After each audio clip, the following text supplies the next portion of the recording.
로마서 5장 1절 말씀을 다시 한번 보겠습니다.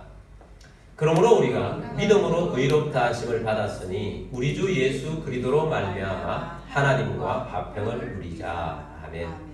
자, 5장에서 시작하면서 그러므로 라는 접속사로 시작을 하고 있습니다. 어떤 으로냐? 우리가 4장까지 말씀이 있으므로 그러므로 라는 것입니다. 어떤 말씀입니까? 우리가 살아가고 있었던 이 세상, 내가 본래 있었던 세상은 하나님의 진노가 가득한 세상이었다. 하나님의 심판이 있었다. 철로역정으로 따지면 멸망의 도시였다. 근데 우리가 이 멸망의 도시에서 벗어나기 위해서 많은 사람들이 행함으로, 율법으로 하나님께 가기 위해서 노력을 하고 의를 추구하지만 그 의는 도저히 우리를 의롭게 만들 수 없는 우리는 죄인이라는 것입니다. 죄를 해결할 수 없으면 의인이 될 수가 없는 것입니다. 모든 사람이 죄를 범하여 하나님의 영광에 이르지 못한다. 그래서 심판 가운데 있는 우리들에게 하나님이 우리를 지극히 사랑하셔서 하나님께서 하나님 편에서 우리에게로 십자가라는 다리를 놓아주셨다. 그래서 이 십자가를 믿는 사람은 십자가의 은혜의 다리를 통하여 하나님의 영광에 이를 수 있다. 십자가를 믿는 사람은 의인이 된다. 이 믿음의 증거가 우리 믿음 조상 대신 아브라함의 믿음을 통하여서 증명하지 않았느냐. 그러므로 우리가 믿음의 사람이 되었다는 것입니다. 그러므로 5장 1절을 다시 보면 그러므로 우리가 믿음으로 의롭다 하심을 받았습니다. 우리 모두는 믿음으로 의롭다 함을 받지 않았느냐. 나 이 편지를 쓰고 있는 바울도 믿음으로 의롭다 함을 받았고 이 편지를 받는 로마에 있는 너희 로마 교회 성도들도 믿음으로 의롭다 하심을 받았고 오늘 함께 예배드리고 있는 우리 모든 성도들도 믿음으로 의롭다 하심을 받았으니 받았다는 것입니다.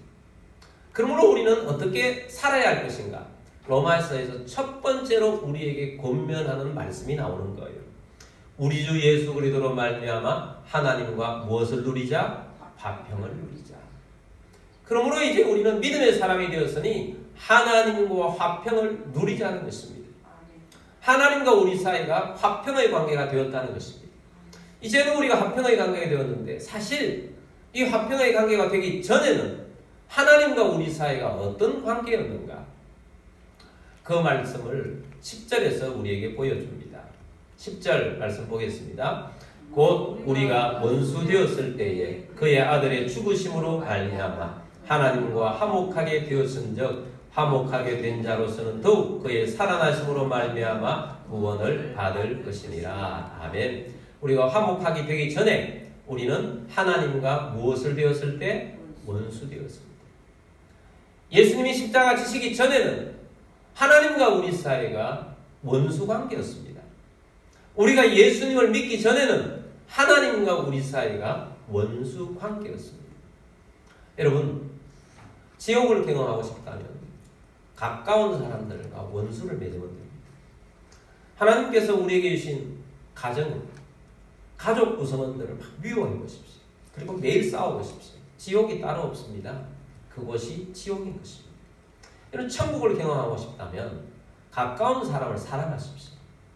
가까운 사랑하고 화평한 관계를 누리면 그것이 천국이에요. 하나님과 우리 사이에서도 예전에는 하나님과 우리 사이가 떨어져 있으니까 멀어져 있으니까 우리가 이 땅 가운데 살아도 어떤 사람은 돈 잘 벌어 잘 살기도 하고요. 어떤 사람은 화려하게 살기도 하고 스펙도 많이 쌓고 잘 사는데 그 삶 자체가 지옥이에요. 왜? 하나님과의 관계가 원수를 맺었기 때문에 우리 사람은 하나님과의 관계를 잘 맺으면 천국의 삶을 사는 거예요. 그래서 이제는 하나님과 우리 사이가 예수 그리스도를 통하여서 화목한 관계가 되었으므로 화목한 관계를 살면 이제는 우리가 저 천국에 갈 것인데 이 땅에 살아도 천국을 먼저 맛보고 사는 거예요.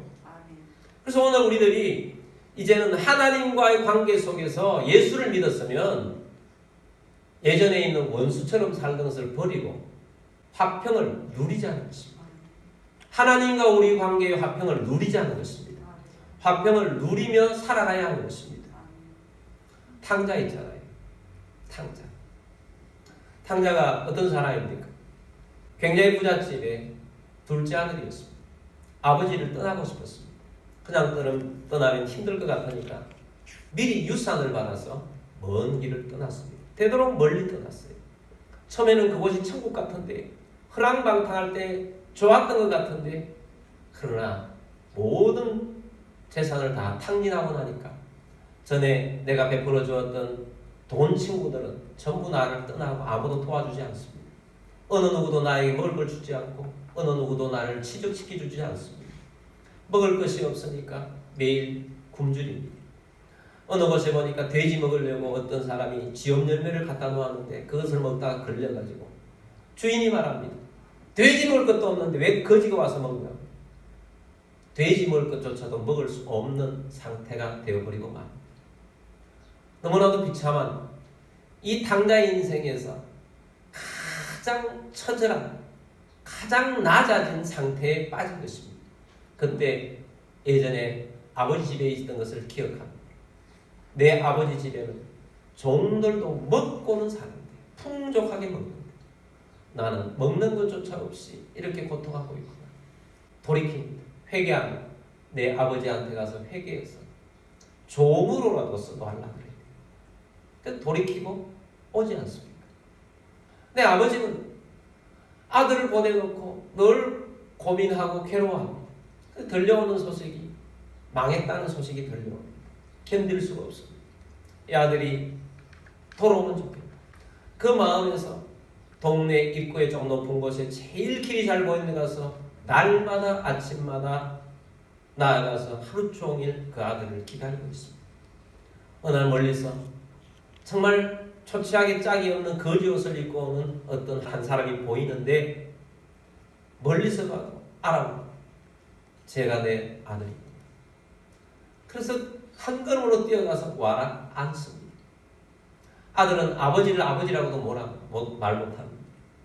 제가 죄를 지었습니다. 저를 종으로라도 써주십시오. 아버지가 말합니다. 무슨 소리냐? 그런 말 하지 마! 하고 손을 붙잡고 집으로 데려갑니다. 그리고 방에 두고 모든 종들을 다 불러 모읍니다. 그리고 하나하나 지시합니다. 야, 너는 우리 둘째 아들이 돌아왔으니 목욕 준비를 해라. 그리고 너는 머리를 손질할 수 있도록 그렇게 해라. 그리고 향수도 준비하고 그래서 잘 나오면 향기가 나도록 해라. 그리고 너는 전에 내가 우리 아들이 돌아오면 다시 입을 옷을 나와 함께 맞췄지 않느냐? 신발도 맞췄지 않느냐? 그걸 딱 준비해가지고 있다가 목욕하고 나오면 입혀주라.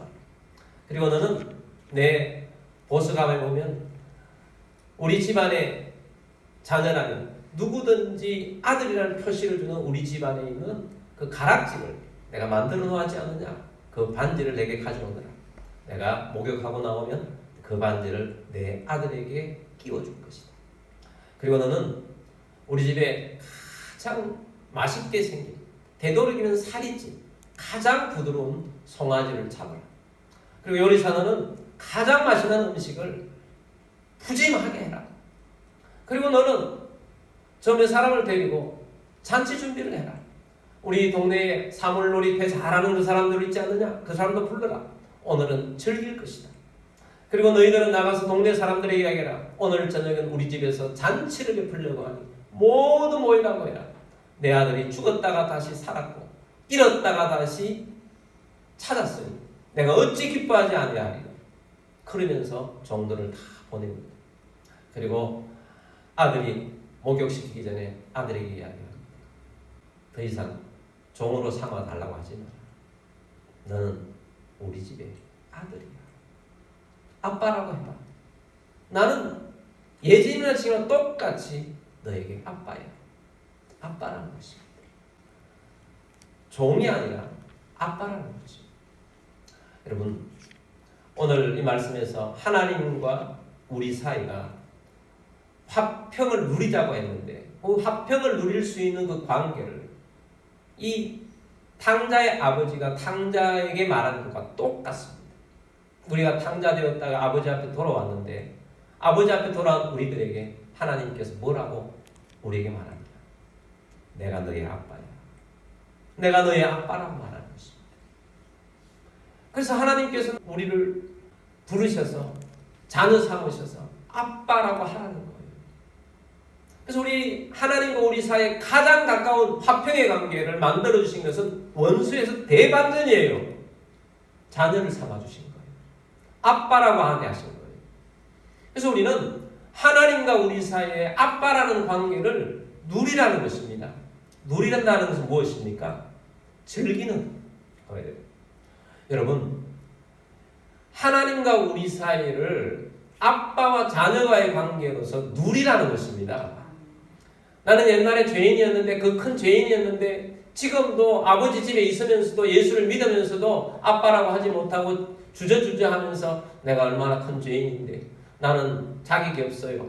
그러면서 교회는 나오는데 여전히 그러고 있다면 아버지의 마음이 얼마나 괴롭겠어요. 그건 누리는 관계가 아니죠. 이전 것은 지나갔으니 이제는 다시 새롭게 시작하며 아빠가 인정하시는 아빠의 자녀로 사는 것입니다. 아빠의 자녀로 누리는 삶을 살아가는 우리 모두가 되기를 주의 이름으로 축복합니다. 자, 그래서 우리가 이 하나님과의 관계를 화평을 누리는데 어떻게 누려야 할 것인가를 세 가지로 말씀을 드리고자 합니다. 첫 번째는 하나님과의 영광을 바라고 즐거워하십시오. 2절 말씀을 보겠습니다. 또한 그로 말미암아 우리가 믿음으로서 있는 이 은혜에 들어감을 얻었으며 하나님의 영광을 바라고 즐거워하느니라. 아멘. 자, 우리가 또한 그로 말미암아 우리가 믿음으로 서 있는, 자, 우리가 아빠 집에 서 있는 것은 믿음으로 서 있게 됩니다. 믿음으로 서 있는데 그 자리는 은혜의 자리예요.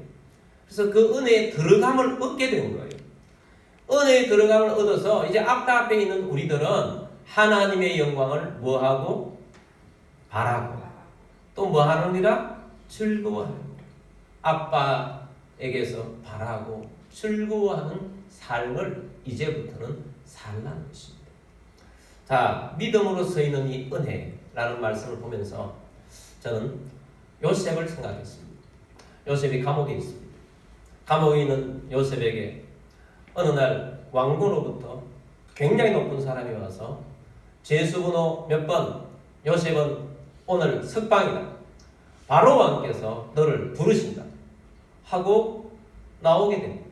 나왔을 때에 탕자처럼 그 안에 있었던 모든 죄수의 복을 다 벗기고 목욕을 시키고 머리를 다듬고 수염을 정리하고 향기 있는 향수를 뿌려주고 그리고 지금까지 입어보지 못했던 최고의 옷을 입혀서 이제 바로 궁 앞으로 데려가는 것입니다. 바로가 집전하고 있는 그 회의석상에 수많은 애굽의 신하들이 최고의 신하들이 있는 곳에 요셉이 불려서 바로 앞으로 인도되어서 그 앞에 서 있습니다. 그리고 바로의 꿈을 요셉이 하나님의 지혜를 가지고 다 해석을 해줍니다. 바로 감탄을 합니다. 이 애굽에서 저 사람만큼 요셉만큼 하나님의 지혜를 소유한 사람이 어디 있겠느냐. 그래서 그 자리에서 선언해 줍니다. 모든 신하들은 다 들어라. 애굽에 있는 어떤 사람도 요셉보다 더 높은 사람은 바로 나 외에는 없을 것이다. 오늘부터 요셉은 애굽의 총리가 될 것이다. 모든 사람은 요셉의 말을 다 듣도록 하여 선언을 해준 것입니다. 요셉이 서 있는 자리, 바로의 은혜가 있는 자리. 그날부터 요셉은 죄수가 아니고 총리인 것입니다.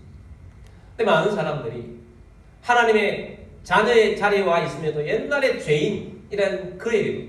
요셉이 여전히 안 돼요. 나 죄인이었는데요. 그러고 있습니까? 아니에요. 그날부터는 총리로서 살아야 하는 겁니다. 총리로서. 은혜의 자리에 서 있는 것입니다. 그래서 오늘 우리들이 하나님의 자녀로서 하나님의 자녀로서 믿음에 서서 하나님의 은혜의 자리에서 하나님의 영광을 바라며 그 영광이 우리에게 임하는 것을 즐거워하며 사는 것입니다. 매일매일을 하나님의 영광의 임재를 사모하며 그렇게 살게 되기를 바랍니다. 하나님의 영광 하면 떠오르는 사람이 모세입니다. 모세는 40년 동안 왕궁에서 왕자 생활하다가 애굽의 사람을 죽인 것이 발각이 나서 광야로 도망가서 사막에서 40년 동안 양치기 삶을 살다 보니까 가장 사실은 업적을 남기고 화려하게 살아야 할 40부터 80세까지를 비참하게 살았던 거죠. 가장 낮은 삶을 산 것입니다. 80이 되다 보니까 육신은 노쇠해져서 힘이 떨어지고 그의 마음도 무너져가지고 더 이상 하나님이 부르는데도 불구하고 하나님이 이걸 하라고 하는데 저는 못합니다 하고 자신감 자체를 완전히 잃어버린 가장 낮은 모습, 가장 더 이상 밑바닥 그 이상 내려갈 수 없는 그 삶이었을 때 하나님이 호렙산에서 불꽃 가운데에서 모세에게 영광으로 나타나신 거예요.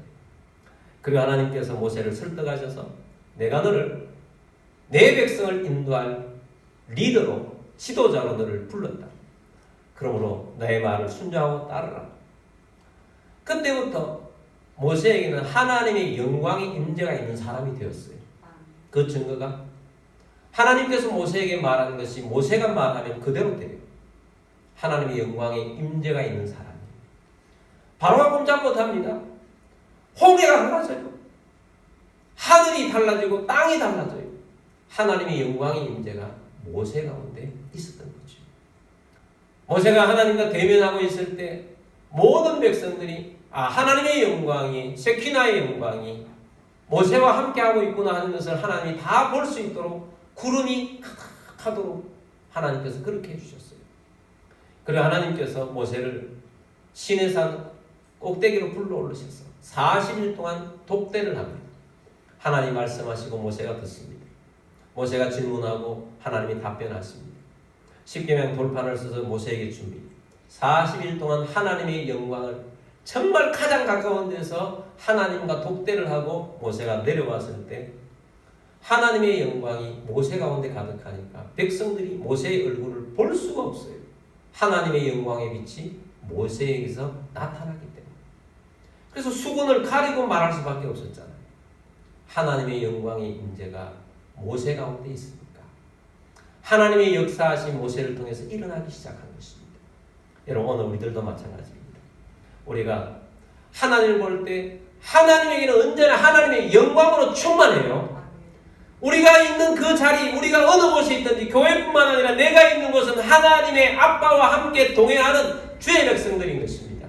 그래서 하나님의 영광이 우리들에게 임재하고 하나님의 은혜가 있는 그런 사람이 되어지는 것입니다. 그래서 여러분 하나님의 영광의 임재, 하나님의 영광의 임재를 어떻게 하고 바라고 즐거워하는 삶을 살게 되기를 바랍니다. 그래서 여러분 우리가 예배 때만 하나님 임재가 있는 것이 아니라 어느 곳에 있든지 하나님과 함께 동행하며 살게 되기를 바랍니다. 하나님과 동행하십시오. 하나님의 영광이 여러분 가운데 나타나게 될 것입니다. 동행하는 사람은 달라요. 동행이라는 단어가 얼마나 아름다운 단어입니까? 사랑하는 사람과 일평생 동행하는 것은 참 행복한 일이고 아름다운 일이에요. 사랑하는 가족들, 사랑하는 아내, 사랑하는 남편, 사랑하는 자녀들과 더불어 함께 동행한다는 것은 참 아름다운 일이고 행복한 일이에요. 그리고 능력 있는 사람과 함께 동행하는 것은 굉장히 복된 일이죠. 많은 일들을 할 수 있으니까. 그런데 이 세상에 어떤 사람과 함께하는 것보다 하나님과 함께하는 것보다 더 행복된 일은 없어요. 하나님과 함께하는 것보다 더 복된 일은 없다고요. 하나님의 영광의 임재가 우리 가운데 충만하게 될 때 그때부터 우리의 삶은 달라질 것이고 모세가 그의 인생이 끝났다고 생각되는 80대부터 120세까지 그때의 인생이 가장 빛나는 인생이었고 하나님이 가장 아름답게 쓰시는 인생이었고 한 번 사는 인생을 가장 멋지게 하나님이 기뻐하시는 삶을 살았다고요. 그러므로 어떻게 해야 된다고요? 하나님의 영광을 바라고 즐거워 하나님과 동행하는 삶을 바라고 즐거워하는 삶을 사시게 되기를 주의 이름으로 축복합니다. 두 번째는 환난 중에도 소망을 바라보며 즐거워하십시오. 여러분, 우리가 삶을 살아가면서 하나님의 자녀로서 삶을 살아가는데 하나님 어떤 분이세요? 하나님 좋은 분이세요? 하나님 나쁜 분이세요? 하나님은 좋으신 하나님이세요. 그래서 우리가 좋으신 하나님 이런 찬양도 하지 않습니까? 좋으신 하나님 안에 사는 우리들에게 환난이 없으면 좋겠는데 환난이 있어요. 시험이 찾아와 어려움을 겪게 막혔어. 마치 감옥 속에 있는 요셉처럼 꼼짝할 수 없는 상태를 빠질 때가 있더라는 거예요. 근데 그럼에도 불구하고 하나님을 아빠로 모시고 살아가는 우리들은 이제 하나님과의 화목관계를 누리며 살아가는데 환난 중에도 즐거워하라는 것입니다. 3절, 4절 말씀을 보겠습니다. 다만 이뿐 아니라 우리가 환난 중에도 즐거워하나니 이는 환난은 인내를. 자, 이 말씀 보니까 환난 중에도 뭐 하나니? 즐거워하나니. 여러분, 이 말씀을 많이 묵상하시기 바랍니다. 환난 중에도 어떻게 즐거워할 수 있는가? 환난 중에, 어려움 중에 막혀 있는데 아무것도 되지 않는데 너무 고통 중에 있는데 우리는 즐거워하라는 것입니다. 즐거워하라. 그 이유는 환난은 뭐를? 인내를. 4절입니다. 인내는 연단을, 연단은 소망을 이루는 줄 알리라. 환난은 인내를, 인내는 연단을, 연단은 소망을 이루는 줄 알리라. 여러분, 하나님께서는 좋으신 하나님이신데 우리에게 왜 환난과 고난이나 시험이나 어려움들을 왜 허락하시는가? 그것이 우리의 삶에 유익하기 때문입니다. 우리의 삶에 어떻다고요? 유익하기 때문에. 내가 당하는 어려움, 내 힘듦, 이것 때문에 유익하다는 거예요. 그래서 성경은 아주 놀라운 말씀을 전하지 않습니까? 고난이 내게 유익이라 라고 말씀하고 있습니다. 왜? 우리의 삶을 고난을 통해서 깨우쳐주는 거예요. 내 현주소를 가르쳐주는 것입니다. 그리고 하나님을 붙잡도록 하는 것입니다.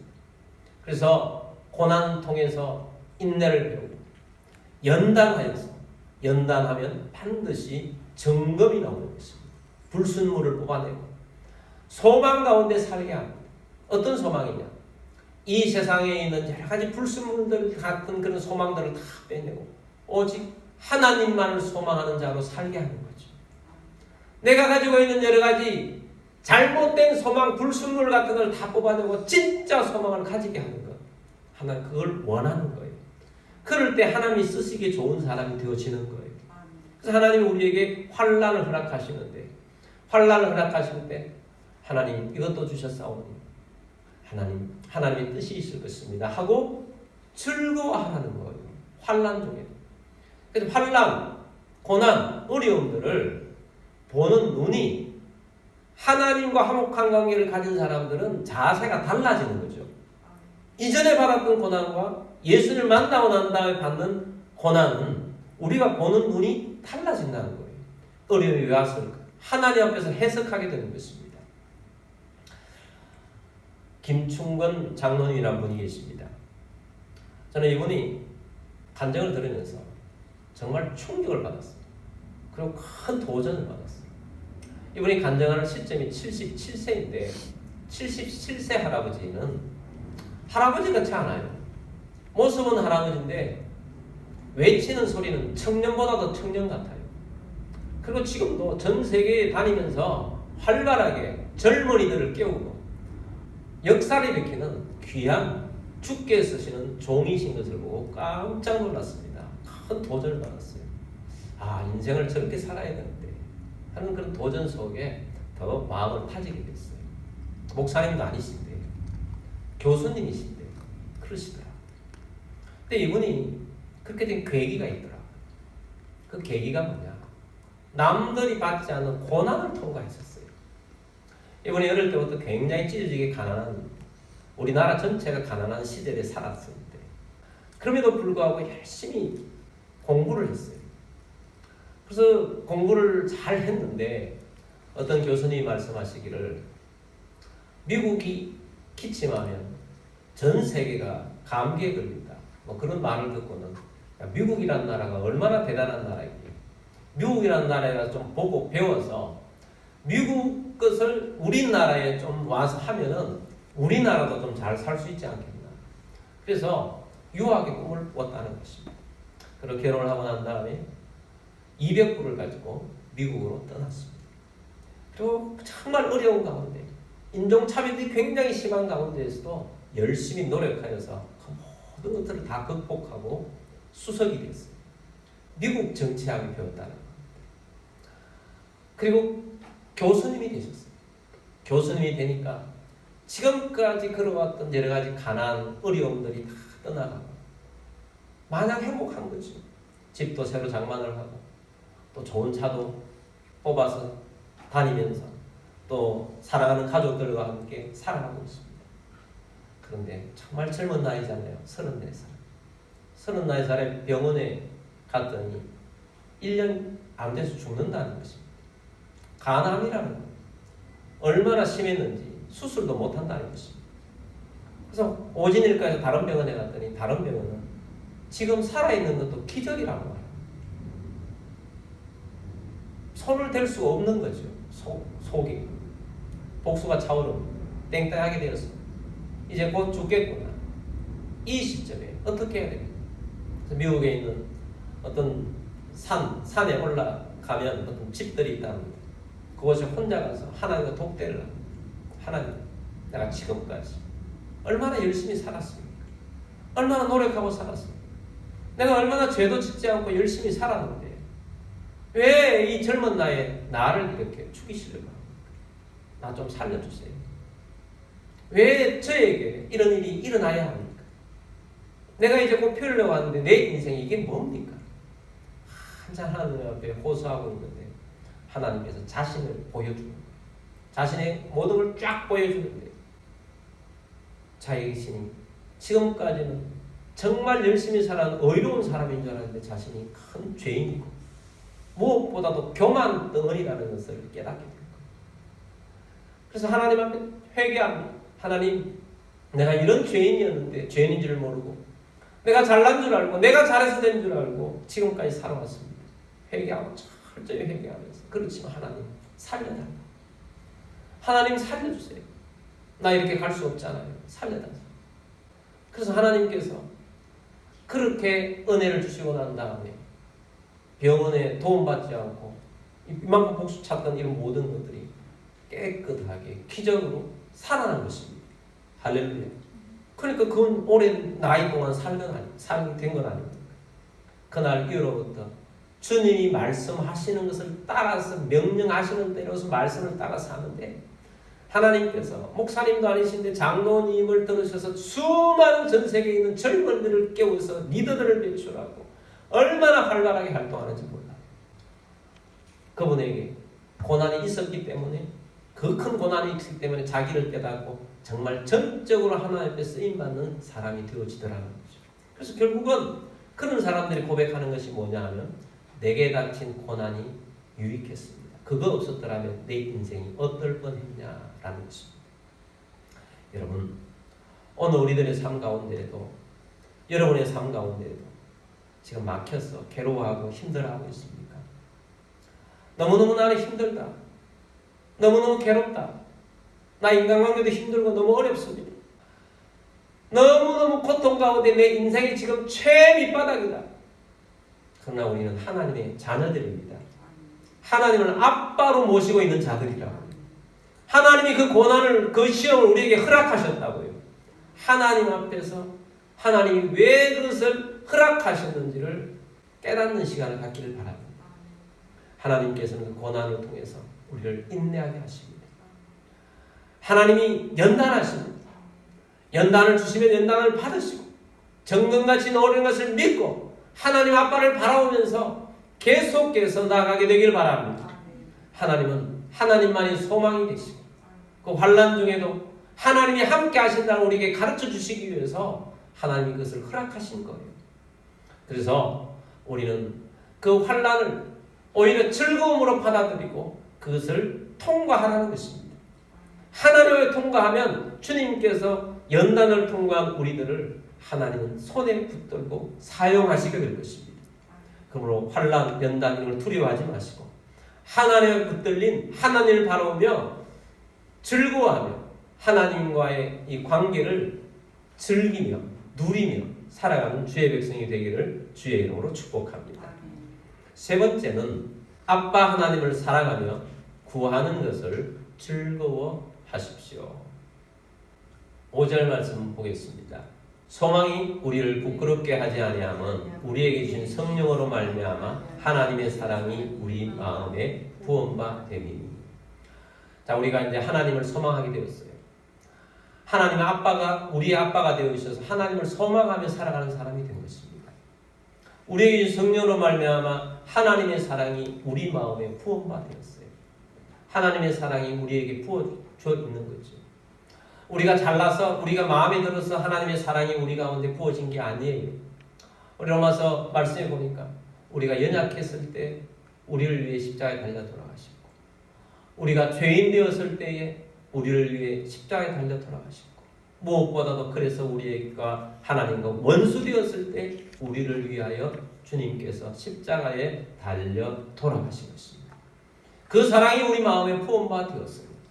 이제는 우리 하나님 아빠와의 관계 속에서 그 관계를 누리며 살아가는데 하나님이 우리를 이처럼 사랑하셨잖아요. 자기 아들을 보내서 희생시키시면서까지 우리를 사랑하셨잖아요. 예수님을 보내주시고 예수님이 우리를 엄청나게 사랑해 주시잖아요.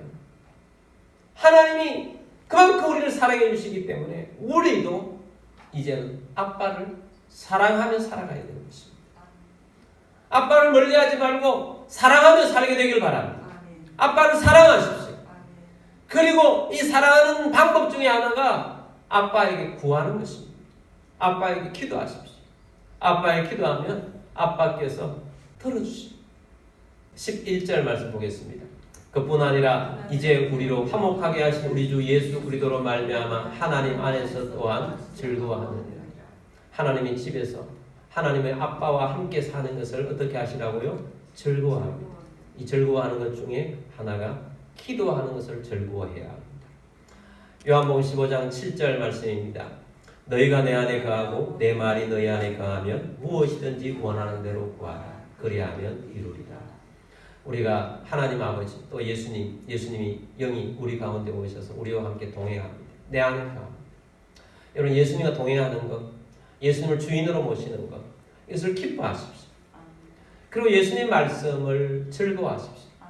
그러면 예수님 말씀, 하나님 말씀 우리 속에 새기고 예수님 말씀 우리 안에 가면 무엇이든지 원하는 대로 구하라. 그리하면 이루리라.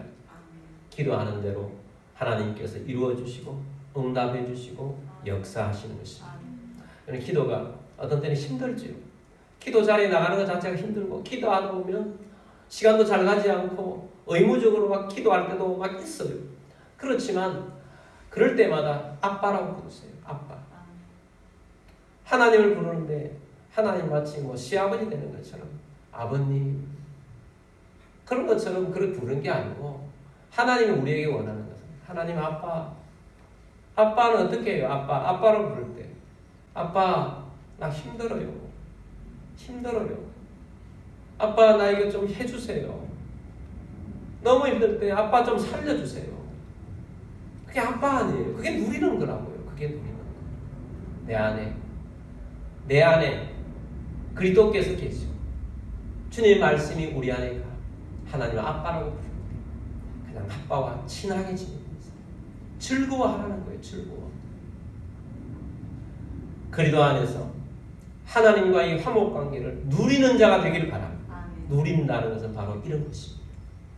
이제 사도 바울이 로마서를 쓰면서 5장에 처음으로 들어오면서 우리에게 요구하는 것이 하나님과의 관계를 화목한 이 관계를 누리라는 거예요. 이것이 얼마나 중요한지를 오늘 메시지를 통해서 깨달았을 것입니다. 여러분, 하나님이 나의 아빠가 되어주셨어요. 아빠께서 우리에게 누리라고 하십니다. 우리는 아빠를 배경 삼아서 우리는 살아가고 있습니다. 세상의 어떤 백그라운드보다 최고의 백그라운드가 우리의 아빠 되신 하나님이십니다. 이 하나님 아빠를 모신 자로서 누리며 특별히 즐거워하라는 말씀이 계속 나오잖아요. 고난 중에까지도 즐거워하라는 거잖아요. 기도하는 것은 얼마나 즐거워야 되겠어요. 즐거워하며 누리는 자로서 살아가는 주의 백성들이 다 되시기를 주의 이름으로 축복합니다.